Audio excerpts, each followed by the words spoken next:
Welcome to the quick hitter version of the Mike Wise Show. I'm Bruce Bernstein filling in for Mike this week.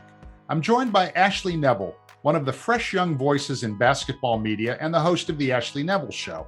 Ashley has scored many high-profile interviews, and as a young journalist in the business, she shares some of the secrets of her success. So let's talk a little bit about the Ashley Nevel Show. It's available on the internet, but there's a lot of shows on the internet. But somehow or another, Ashley, you're getting really marquee guests to come on with you. I mean, we're talking Dame Lillard, we're talking Charles Barkley, we're talking Devin Booker, Tom Thibodeau, the biggest names. So what's your secret? How are you booking all these people? Well, some of those people were before the Ashley Neville show, but they were still on my platform. So the name of it kind of has changed over time. I haven't really stuck with a name, but the Ashley Neville show is where it's at right now. But during quarantine, at least I can speak for that with Charles Barkley. I had his number in my phone from a colleague of mine, and he's like, if you ever need it, like, here's his number. And then I saw he was doing interviews with like the local Phoenix media, and I was just like, you know what, I'm just gonna text him and see what happens. So I texted him and I didn't hear back, but for like maybe like a couple days. And then he finally texts back, and I can kind of tell that through his, like, it was him just through the texting. I could just tell generationally, I could tell it was him. And he was like, yeah, let's get something set up. I would love to speak with you. And, I sent him over some of my other content so that he knew that I was a real person. I'm not just like pretending to be someone. And so we ended up setting that up. And it was just like a surreal moment for me because I almost wish that my grandma could have been here to see that, because she grew up watching all these, guys play, and she never really got to meet any of them. And I know that I'm kind of living, like, I'm living through her in a way because she never brought her passion to the table. Like, she loved watching the sport. She loved like coaching and playing, but like she would have been such a great analyst or reporter.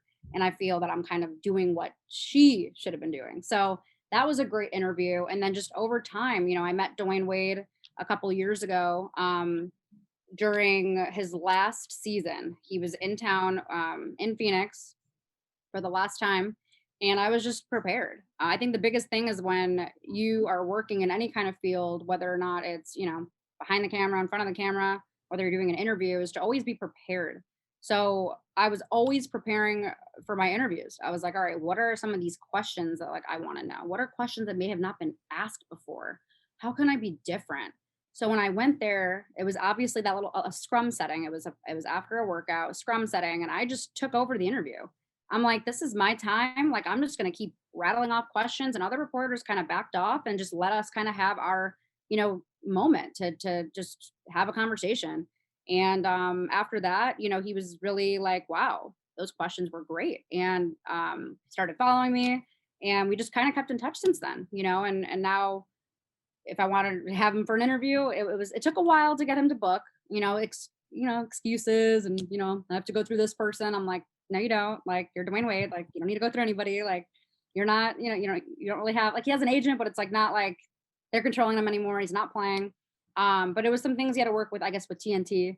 But I just kept pushing for it. And if you really want something bad enough, like, you just got to keep pushing for it. So that's what I did with him. And then with Dame Lillard, I met him at Summer League a couple years ago, just walked right up to him, introduced myself.